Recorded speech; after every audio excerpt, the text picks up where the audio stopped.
Good Sunday, everyone. Welcome to the Eastern Idaho Planning Briefing for Sunday, December 29th. Thanks for joining us here this morning. Before we get started, I wanted to show you the radar image here this morning. Over the past few hours, we've had this north to south oriented band of snow. So areas across the INL down towards American Falls, Coldwater, Sweetser Summit, and Yale have been seeing the snow while everyone else has been wondering, where is the snow? So through the morning, we expect this to gradually move south and east. And I'll show you a forecast radar here in just a moment. But first, let's give you the weather impact summary for the next few days. Spotty light snow showers will continue today. They'll linger for a while across the eastern Magic Valley and South Hills. We have medium confidence just due to the spotty nature of this activity. For Tuesday night into Wednesday, we have higher confidence with that particular system, particularly with winds and the potential for impacts. And we will show you the blowing snow and snow accumulation potential for that system. A bit of a break on Thursday, and then Friday into Saturday, another system will be moving into the area with breezy to windy conditions and snow showers. Confidence is low on that system, as our forecast guidance has backed off on snow totals, but there has been no change in the wind forecast, so we'll continue to monitor that over the next few days, particularly in terms of the snowfall potential. Show you the satellite picture early this morning. You can see an area of low pressure off of the Alaskan Peninsula and another area of low pressure just west of California. Neither one of these will impact us. This one west of Alaska will weaken. The one west of California will drop down along the coast. If we look way out here to the left, we can start to see an increase in moisture indicated by these blues and greens. And that is the start of our Tuesday night and into Wednesday system. Taking a look at the impact matrix for today. Again, minimal impacts. However, areas underneath the heavier snow band will certainly see some slick conditions. We left the eastern highlands out, just like in yesterday's briefing. Driggs, Island Park, far eastern areas along the Wyoming border will get little to no snow from this event today. And we could, especially this evening, see some breezy conditions across the eastern Magic Valley, so perhaps some minor blowing snow there. A quiet New Year's, December 30th, for us on Monday. And then as we get into Tuesday night, we'll begin to see some snow and wind, and that'll pick up rather quickly Tuesday night across the Sawtooth areas and the Lemhi areas. And then Wednesday, that snow overspreads all of eastern Idaho. And it'll be breezy as well. The snow, at least initially, will be dry, fluffy, so it will have a tendency to blow around, except for in the Wood River Valley where winds will be lighter. Some of that will linger into Thursday. The snow should end Wednesday night, but the winds will continue, particularly across the Magic Valley and South Hills. You know what I mean? And talking about the Yale area, the snow and blowing snow will continue there. Here's a look now at the forecast radar for the rest of today, starting around the mid-morning hours. Of course, things won't unfold exactly like this, but this gives us a general idea of where we expect snowfall for the rest of the morning. Again, the darker the blues, the heavier the snowfall that's expected.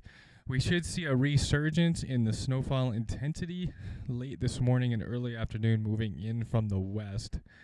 And that will impact the eastern Magic Valley and South Hills. So Burley, Shoshone points south towards the Utah-Nevada lines the most. The eastern extent of this is somewhat in question. We do think it'll make it to Pocatello, perhaps a little bit farther, but much lighter here in across the middle portion of the Snake Plain, as opposed to farther west in the eastern Magic and Magic Valley. Going through the evening, the northern extent of this shrinks. Also, the portion of this event over the mountain areas will shrink, but it does want to linger across the South Hills and eastern Magic Valley, even into the early overnight hours. But we think by sunrise Monday, the snow will have come to an end. In terms of additional snow accumulation today, generally an inch or less most areas. except for Burley south towards the Utah and Nevada border, where some of these areas, particularly Connor Summit, could see over an inch. And I mentioned that potential for some minor blowing snow and drifting snow across the eastern Magic Valley here overnight tonight. Some of these areas will see very little snow, so there won't be much to blow around, but those areas that do see new snow could see that minor drifting snow across the roadways. Moving into Wednesday now, here's a look at the forecast snowfall for that system. And we have just about everyone picking up at least an inch of snow, the exceptions across the Arco Desert, where we think less than an inch of snow will fall, but everyone else will see accumulation. Solid 2 to 3 inches along the interstate corridor there, and of course higher snowfall amounts across the higher elevation areas. The forecast radar for our midweek system looks like this. As we get into Tuesday night and Wednesday morning, we see the snow gradually overspreading all of East Idaho, continuing into Wednesday morning. Notice we start to build in some warmer air across the eastern Magic Valley, so there is some potential west of Burley for a brief mixture with rain as we go into the day Wednesday. By afternoon, snow starts to taper off across the Snake Plain, but it does linger in the higher terrain areas east of I-15 along the Wyoming border, the South Hills, and also the central Idaho mountains into Wednesday night and even Thursday morning before the snow begins to taper off. It wants to linger there across the eastern highlands, potentially even through Thursday, but should be mostly light at that time. And then going into Friday, you can see our next system focusing mostly on the mountains. However, we'll likely see winds across the area. Now, yesterday's forecast guidance was indicating a dry Saturday. Today's forecast guidance is indicating snow showers lingering into Saturday, so that is a low confidence portion of the forecast for now.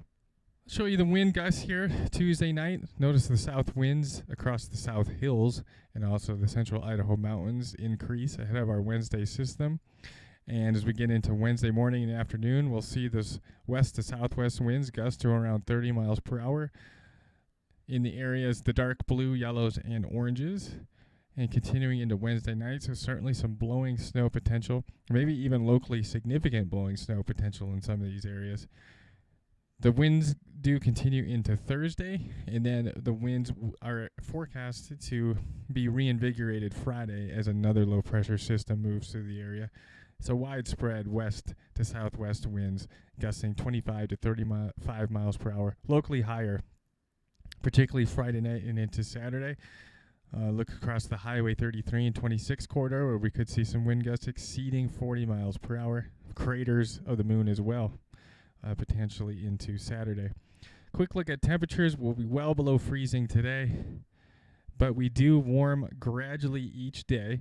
By the time we get into Thursday, we're forecasting above freezing temperatures across the eastern Magic Valley, southern Snake Plain, and many of our southern valley areas.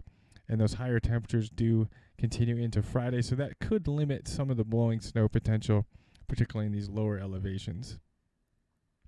A weak cold front will move through Friday night, bringing in some colder air for Saturday. And a quick look at low temperatures. Again, well into the teens tonight. I'm skipping ahead to Wednesday morning, so you can begin to see the warming trend, but still below 15 in some of the northern portions of the Snake Plain. And warming generally above 15 for most areas by the time we get into Thursday, particularly Friday morning with that warmer air working into the area. But then we'll cool things back off a few degrees by Saturday morning.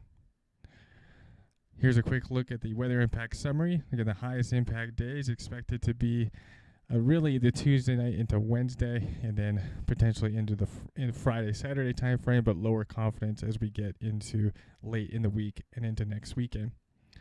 That'll conclude the briefing for today. We'll see you back here again tomorrow. Thank you.